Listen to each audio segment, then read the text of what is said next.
রাজধানীর ৯০% ভবনেই নেই অগ্নি নিরাপত্তা ব্যবস্থা, এমন তথ্য বুয়েট ও ফায়ার সার্ভিসের। এমনকি বনানীর এফআর টাওয়ার সহ ৪৯টি ভবনকে ৮ বছর আগে নোটিশ করা হলেও কোনো পরিবর্তন আসেনি। বিশেষজ্ঞরা বলছেন, বিশেষ মনিটরিং এর মাধ্যমে প্রত্যেকটি ভবনে অগ্নি নিরাপত্তা ব্যবস্থা নিশ্চিত করতে মালিকদের বাধ্য করতে হবে। সুকান্ত সরকারের ক্যামেরায় আরও জানাচ্ছেন মাকসুদুন নবী। আকাশচুম্বী দালান, বেহিসাবি নগর জীবন, ভুলে যাওয়া প্রতিশ্রুতি। শহর নামের এই আগুনপুরীতে খুব চেনা গল্প।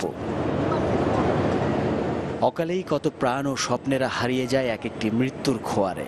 তবুও ফেরে না হুঁশ, ভুলে যায় সময়, ভুলে যায় মানুষ। ঘটনার পরদিন এফআর টাওয়ারের পড়ে যাওয়া ৭, ৮ ও ৯ তলা ঘুরে দেখেন বুয়েটের সিভিল ইঞ্জিনিয়ারিং বিভাগের অধ্যাপক মেহেদী আহমেদ আনসারি। জানালেন, বিল্ডিং কোড অনুযায়ী আগুন নিরাপত্তার কোনো ব্যবস্থাই ছিল না এখানে। ফায়ার নিবানোর যে সিস্টেম, হোস পাইপ ওটা আছে, একটা বাক্স আছে, কোনটার ভিতরেই বেশিরভাগগুলোর ভিতরেই কোনো রকম পাইপ নাই। কিন্তু ফায়ার এক্সিট একটা আছে যেটা খুবই অপ্রতুল। এই ধরনের একটা বিল্ডিংয়ের জন্য একটা হয়তো নট এনাফ, আরও 2টা হয়তো প্রয়োজন ছিল। 90% বিল্ডিংয়ের কোনো কমপ্লায়েন্স নাই। মানে হচ্ছে যে রাজুকের নকশা প্রণয়নের সময় ফায়ারের ছাড়পত্র নেওয়ার সময় করা থাকলেও ফিল্ড এক্সিকিউশনের সময় সেগুলোকে আসলে মেনে করা হচ্ছে না। ট্রেনিং উইং বলে অগ্নি নিরাপত্তা বিশেষজ্ঞ রাশিদুল ইসলাম কাজ করছেন পদ্মা সেতু প্রকল্পের নিরাপত্তা উপদেষ্টা হিসেবে। বললেন, ঢাকার ভবনগুলোর অগ্নি নিরাপত্তা ঢেলে না সাজালে সমাধান আসবে না। আমরা ফায়ার সেফটি লবি বলে একটি শব্দ ব্যবহার করি। একটি বহুতল ভবনে আগুন লাগলে সেটা ফায়ার রেজিস্ট্যান্ট রুমে তাদেরকে অবস্থান গ্রহণ করতে হবে। দুর্ভাগ্যবশত এই ফ্যাসিলিটিগুলো বহুতল ভবনের মালিকেরা তারা এটা করে রাখেন না।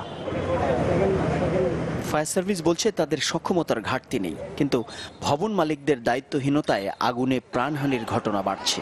লাফিয়ে পড়া মানুষদের জন্য জাল অথবা কুশন ব্যবহার না করারও ব্যাখ্যা দেন তিনি। আমরা কিন্তু কুশনটাকে ইউজ করি 6 তলার নিচে।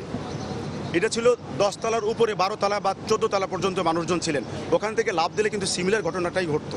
তো যার কারণে আমরা ওইটাকে ইউজ করি না। একটা বিল্ডিংয়ের যেভাবে চারিদিকে তার ক্লিয়ারেন্স থাকার কথা, সেই ক্লিয়ারেন্স কিন্তু একটা বিল্ডিংয়েও নাই দেখেন। যার কারণে যেদিক থেকে পানি দেখেন আপনার ওর ভিতরে যে স্মোকটা, ওটা কিন্তু ভিতরে কুণ্ডলি পেকে যাচ্ছিল এবং এই স্মোকেই তারা কিন্তু ম্যাক্সিমাম মারা গেছে। রিপোর্ট দিয়েছে, এসব বিল্ডিংয়ে 3বার ওয়ার্নিং দেওয়া আছে এই বিল্ডিংয়ের। তো তারা এগুলো কাজ করছে না।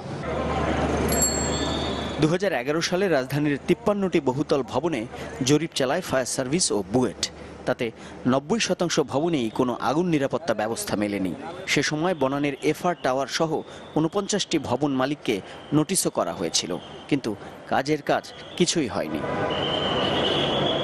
পোশাক শিল্পের আন্তর্জাতিক ক্রেতাদের জোট অ্যাকর্ডো অ্যালায়েন্সের তাগিদে বাংলাদেশের পোশাক শিল্প মালিকরা নিজেদের কারখানায় নিজেরাই নিরাপত্তা ব্যবস্থা জোরদার করেছে। সেই উদাহরণ সামনে এনে ফায়ার সার্ভিস এবং বিশেষজ্ঞরা বলছেন, বাংলাদেশে এমন একটি শক্তিশালী ব্যবস্থা গড়ে তুলতে হবে যার মাধ্যমে বিল্ডিং কোডের আওতায় প্রত্যেকটি ভবন মালিক যার যার ভবনে নিরাপত্তা নিশ্চিত করতে বাধ্য হবে।